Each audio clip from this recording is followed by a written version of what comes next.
시청자 여러분 안녕하십니까? MBN B뉴스 강성우 인사이트 시작합니다. 이 시간 강성우 KDA 회장과 함께하겠습니다. 네, 어서 오세요. 안녕하세요. 네, 자 오늘 어떤 주제 가져오셨나요? 예, 최근에 보면은 미국 증권거래위원회가 기존의 가상자산에 대해서 전방위적으로 증권법을 적용을 하지 않습니까? 네. 그러면 미국 증권거래위원회가 구체적으로 기존 가상자산에 대해서 증권법을 어떻게 적용하고 있는가, 그걸 통해서 시사점, 그러면 우리나라 정부는 그것을 어떻게 바라보고 있는지, 그걸 통해서 구체적으로 이 방송을 보고 있는 시청자, 거래소라든지 발행자, 투자자, 일반 시청자들에게 다양한 그 방향성과 함께 투자에 상당한 중요한 시사점을 주고자 하는 내용을 오늘 마련했습니다. 네, 자 오늘 미국 증권거래위원회 SEC의 시각으로 보는 가상자산의 미래에 대해서 자세한 이야기 나눠보도록 하겠습니다. 자, 우선 가상자산 제도의 국제적 정합성 확보를 위한 우리나라 정부 정책의 방향을 점검을 해봐야 될 것 같습니다. 가상자산 전임 정부부터 일관되게 국제적 기준을 감안해서 방향을 정하겠다 이런 입장인 거죠? 예, 그렇습니다. 시청자 여러분들께서도 아시는 것처럼 전임 정부에서는 그 가상자산을 정책을 총괄하는 특정 부처는 없었고요. 네. 국무총리실의 그 국무조정실이 주관을 합니다. 그러면서 국무조정실에서는 그 가상자산인 경우 초국경성을 감안을 해서 네. 국제적 동향과 국제적 기준을 감안을 해서 가상자산 정책 방향을 결정하겠다라고 하는 것이 일관된 입장이었습니다. 구체적인 사례를 본다면 2020년도 6월 달에 전 세계 한국을 포함해서 140여 개 국가가 참여하고 있는 국제자금세탁 방지 기구에서 가상자산 규제 가이드라인 권고안을 채택을 합니다. 네. 바로 이어서 우리나라 정부인 경우는 그 2021년 3월 15일 날 국제자금세탁 방지 기구의 가상자산 규제 가이드라인 권고안을 반영한 특정금융정보법 개정안에 대해서 국회에 의결을 하죠. 네. 구체적인 내용을 보면 우리나라 최초로 가상자산 개념을 규정을 하고 거래소를 비롯한 사업자는 관련 규정의 조건을 갖추고 신고하고 수리를 해라. 네. 그리고 신고 수리를 거치지 않고 영업을 할 경우는 5년 이하의 징역을 할 수 있도록 하는 구체적인 내용들이 부과가 되고 있습니다. 네. 그래서 지난 2021년 9월 24일까지 그 특정금융정보법에 의해서 기존에 운영하고 있던 거래소를 비롯한 가상자산 사업자들이 금융당국에 신고를 했고, 현재 금융당국의 신고를 받아서 수리까지 거쳐서 영업 중인 거래소가 27개소에 네. 이루고 있는데, 이것이 모두 국제적 기준을 수용하고 있는 것이 지난 정부부터 지금까지 일관된 정책의 방향이다. 그렇습니다. 네, 그렇죠. 그리고 이번 윤석열 정부의 가상자산 제도 역시 세계 각국의 규제 체계를 적기에 반영을 해서 규제의 탄력성을 확보할 이런 방침인 거잖아요. 예, 그렇습니다. 여러분들께서도 아시는 것처럼 지난해 그 3구대에서는 양당 모두 가상자산 친화적인 정책을 발표를 공약을 했었죠. 네. 그래서 지난해 5월 2일 날 새 정부의 그 110대 국정과제 35항에 비로소 디지털 자산 정책을 채택을 하는데, 그 디지털 자산 국정과제 내용에 보면 국제결제은행, G20, 그 금융안정위원회 등 국제기구, 그리고 특히 미국의 행정명령을 비롯해서 각국의 규제 체계의 결정 내용을 적기에 반영함으로 해서 그 글로벌 국제 기준 규제 탄력성을 확보하겠다라고 공식적으로 밝히고 있습니다. 네. 뿐만 아니라 그 후속 조치로 금융위원회가 이번 정부에서 가상자산의 주무부처로 지정이 된 이후에 금융위원회가 지난해 5월 24일 날 국회에 보고한 거 보면, 첫 번째는 가상자산이 갖고 있는 탈중앙화, 초익명성, 초국경성 등 가상자산의 특성을 감안을 해서 가상자산의 특성이 맞는 규제, 실효성을 확보하기 위해서는 국제적 기준을 빠르게 국내법에 도입해야 된다. 그리고 아울러서 국제기구 간의 공조 강화가 중요하다는 걸 밝히죠. 네. 그리고 두 번째는 스테이블 코인이라든지 디파이 등 새로운 디지털 자산에 대해서도 그 규율을 할 수 있는 대안을 강구하겠다라고 밝힙니다. 뿐만 아니라 그 지난해 그 금융위가 밝힌 거에 보면 6월 초까지 네. 해외 입법 동향을 비교 분석을 해서 한국의 입법 방향 등 대응 방안을 마련했다고 밝히는 등 이 새 정부에서 똑같이 가상자산의 특성을 감안해서 국제적 규제 기준을 적시해 한국의 법에도 반영하겠다라고 하는 것이 정책 방향이 되겠습니다. 네, 자 이렇게 우리나라 정부에서 글로벌 규제 기준을 적극적으로 반영하고 있는 가운데 그중 미국의 가상자산 규제는 전반적으로 상당히 노골적이면서도 인상적으로 좀 진행이 되고 있는 분위기인데요. 그렇다면 미국 SEC 가상자산 증권성 규제에 대한 우리 금융당국의 시각은 어떤가요? 예, 참 이 방송을 보는 분들을 비롯해서 많은 국민들이 미국 증권거래위원회의 증권성 가상자산 규제에 대해서 금융당국은 어떤 생각을 갖고 있을까 상당히 궁금해하는 것이죠. 마침 그 지난 16일 날 그 디지털 자산 정책 포럼에서 금감원의 담당 국장이 그 주재 발표를 통해서 미국 증권거래위원회의 증권성 가상자산 규제에 대해서 금감원의 생각을 나름대로 밝혔습니다. 네. 그러면 이제 지난 16일 날 금융감독원 담당 국장이 발표한 바를 보면 미국 증권거래위원회 같은 경우는 우선은 조건부 허가를 내주면서 유화적인 입장을 취했다가 최근에는 경우는 발행 중단까지 명령을 했다. 즉 미국의 가상자산 규제는 전반적으로 상당히 노골적이고 인상적으로 진행되고 있다는 평가를 합니다. 그러면서 그 담당 국장은 이어서 미국 증권거래위원회의 스테이킹 서비스 제재, 입불 소송 결과 등 미국 증권거래위원회의 증권형 가상자산 규제 방향에 대해서 예의주시하고 있다고 밝히죠. 뿐만 아니라 그 담당 국장 같은 경우는 이어서 가상자산 산업에 대한 미국 당국의 분위기가 최근 바뀌었다. 종전까지는 자율 규제 체계였다면 최근에는 좀 더 엄격하고 직관적인 규제 체계로 바뀌었다고 하는 거죠. 그럼 왜 그럴까?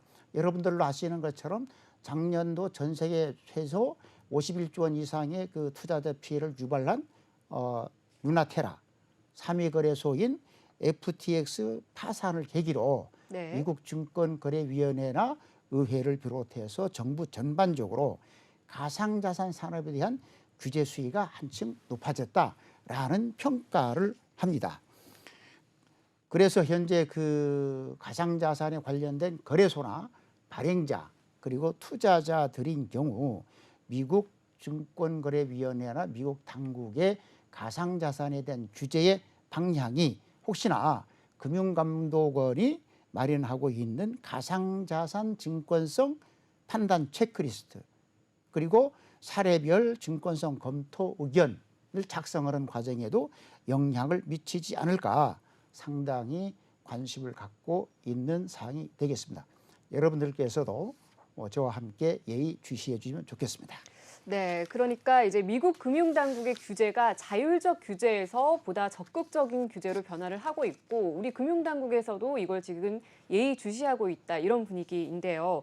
이런 가운데 미국 SEC가 가상자산의 스캠 사기 징후를 알아볼 수 있다라고 이야기를 한 건데 이게 실제로 가능한가요?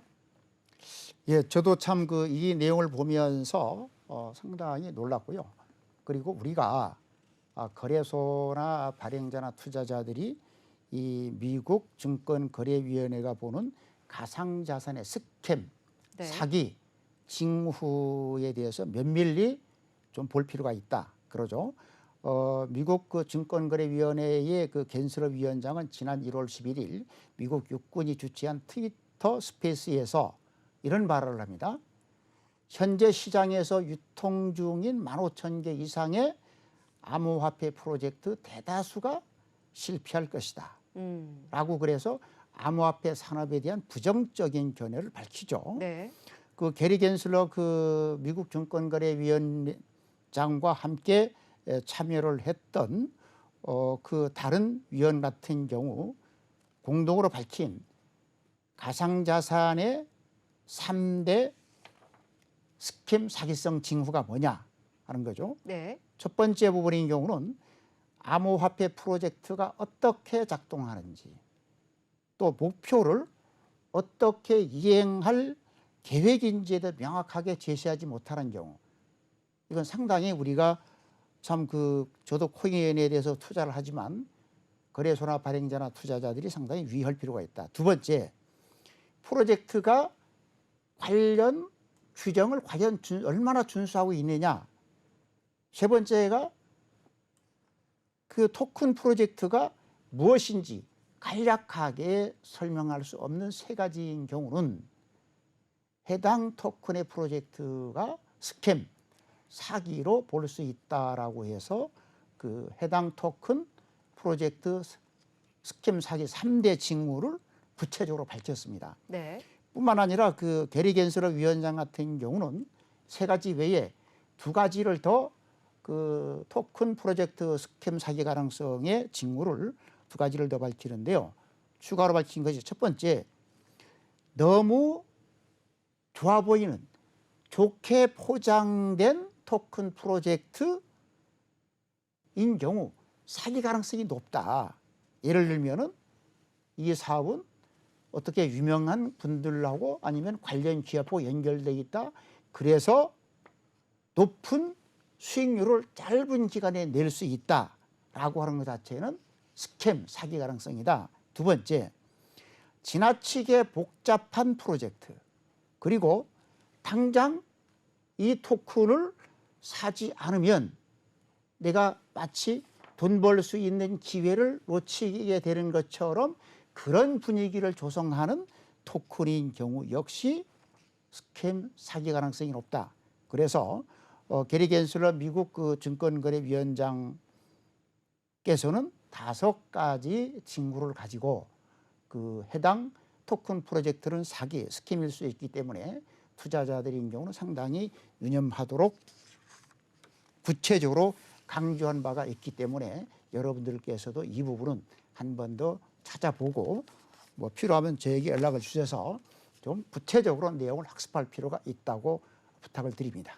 네, 정리해보면 이 미국 SEC 위원장이 밝힌 가상자산 프로젝트 스캠 사기의 3대 징후는 그러니까 이 프로젝트의 근본적인 문제에 대한 내용을 담고 있는 것 같습니다. 그렇죠. 예를 들면 뭐 백서가 네. 여기 말씀드린 것처럼 간략하게 설명할 수 없다. 네. 아니면 어떤 유명한 기업이나 유명인들로 연결되어 있고 네. 그래서 이 내용이 너무나 좋기 때문에 당장 네. 사지 않으면 당신 돈 벌 수 없어 라고 공포 분위기를 조성한다든지. 이건 뭐 일반적인 다른 사기 수법과도 좀 비슷하게 비슷한 생각할 거죠. 수 있을 것 같습니다. 예, 그런 것을 이제 토큰에도 적용하고 있기 때문에 네. 토큰이라고 해서 어떤 특별한 투자 방법이 있는 것이 아니라 아까 우리 앵커께서 말씀하신 것처럼 일반적 방법을 많이 적용을 네. 해서 토큰을 구매할 때, 토큰을 투자할 때에 발행자나 발행자 관계자, 특히 그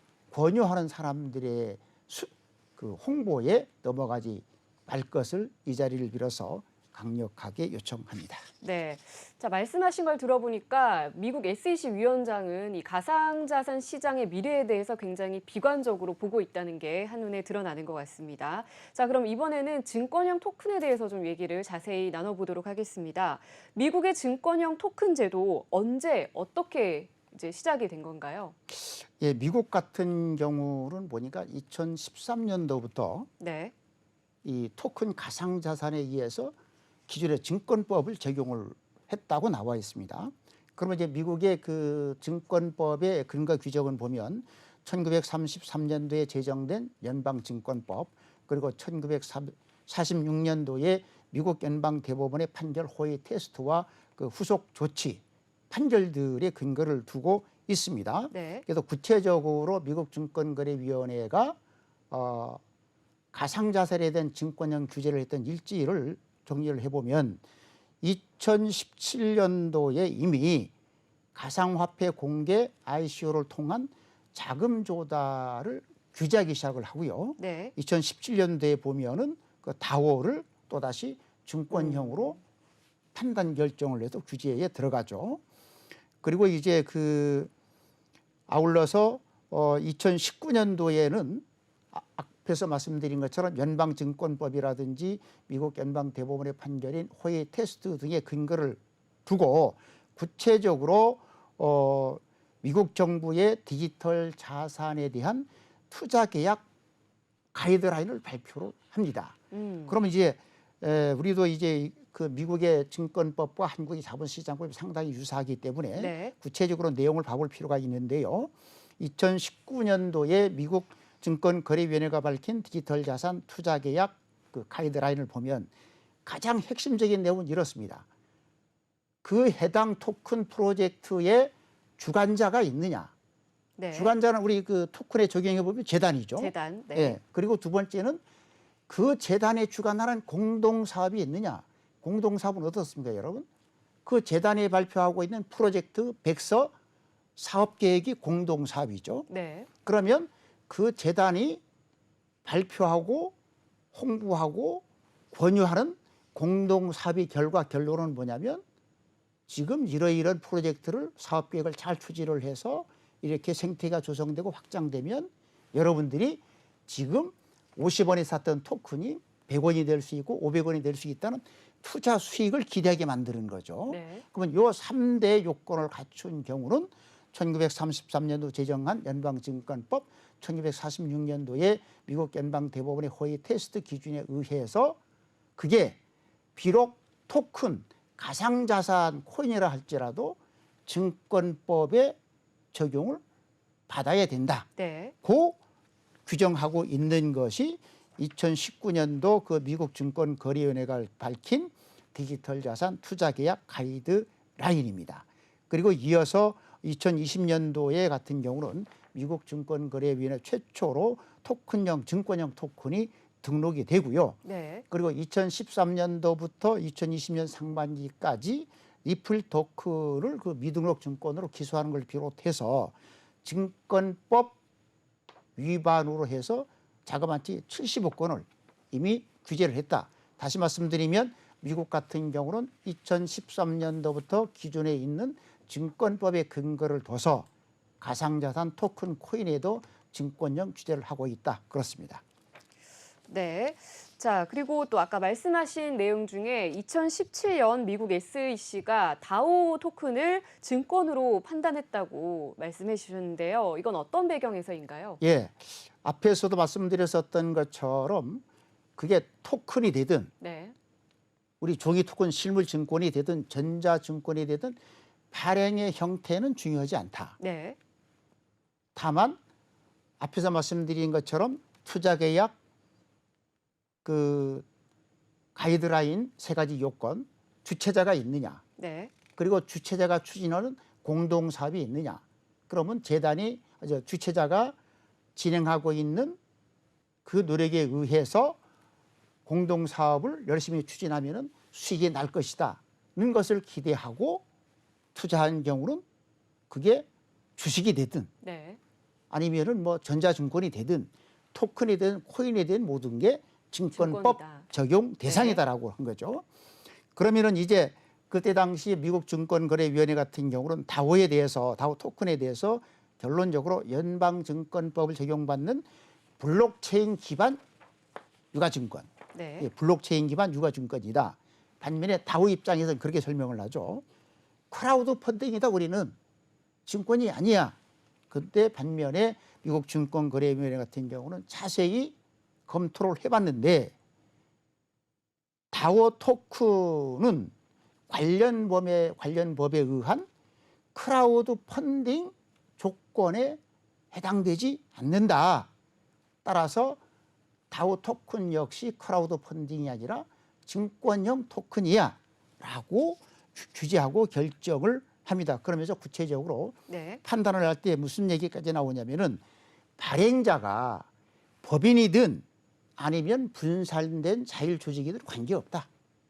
그리고 두 번째는 그래서 미국에서 증권으로 제공되거나 판매되는 모든 것에 적용된다. 발행자뿐만 아니라 네. 판매자에게까지 적용된다. 그리고 거래 수단이 그게 달러가 되든 토큰이나 코인이 되든 그것 또한 관계없이 포함된다. 라고 그래서 그 첫 번째 부분은 다오 토큰에 대해서도 증권 아까 말씀드린 대로 블록체인 기반 증권형 토큰이다.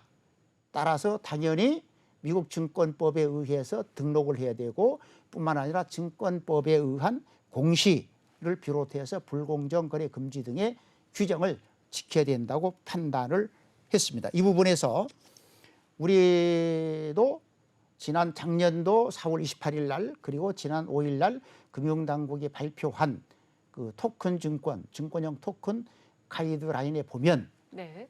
미국이 지난 2019년도 발표했었던 디지털 자산 투자 계약 가이드라인과 대동소이합니다. 네. 한 번 더 그 우리 당국의 내용을 좀 보면 디지털 자산이 증권인지 여부를 판단할 때는 명시적인 내용, 네. 예를 들면 우리 백서 있잖아요. 백서, 약관, 계약 이러한 문서, 그리고 두 번째는 각종 홍보물, 네. 설명서, 이게 문자화된 거죠. 그리고 세 번째 부분인 경우는 묵시적인 계약, 그리고 스마트 계약에 의해서 구현된 계약의 체결과 집행, 수익의 배분 내용, 투자를 받기 위한 광고나 권유 등 명시적, 묵시적 모든 내용을 포함해서 포괄적으로 판단한다라고 되어 있어서 네. 미국의 판단 기준과 우리나라의 판단 기준이 크게 다르지 않다 하는 부분을 시청자 여러분들께 한 번 더 설명을 드립니다. 네. 자, 2017년에 미국에서는 이미 미국 SEC에서는 다오 토큰을 증권으로 이미 규정을 했습니다. 그리고 2019년에는 아까 말씀하셨지만 디지털 자산 투자 계약 분석 가이드라인을 발표했습니다. 핵심 내용을 한 번 더 정리를 해 주시죠. 예. 2019년도에 그 미국 증권거래위원회가 밝힌 네. 디지털 자산 투자 계약 가이드라인 핵심 내용을 보면 네. 첫 번째 부분은 주체자가 있느냐. 지금 우리가 그 토큰 중에서 말이죠.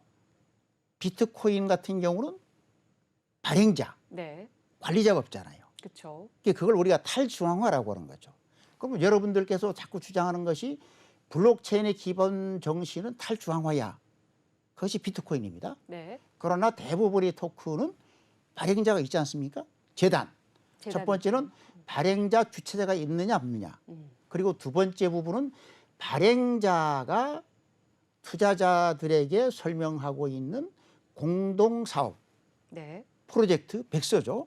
그것이 있는가. 그리고 세 번째 부분은 투자자들이 투자를 할 때 재단이 발행자가 주체자가 밝히고 있는 설명하고 있는 홍보하고 있는 그 공동사업을 보고 아 내가 지금 여기다 투자를 하면 이런 과정을 거쳐서 돈을 벌 수 있겠구나 수익을 기대하고 투자를 할 경우 세 가지 요건에 해당되면은 요거는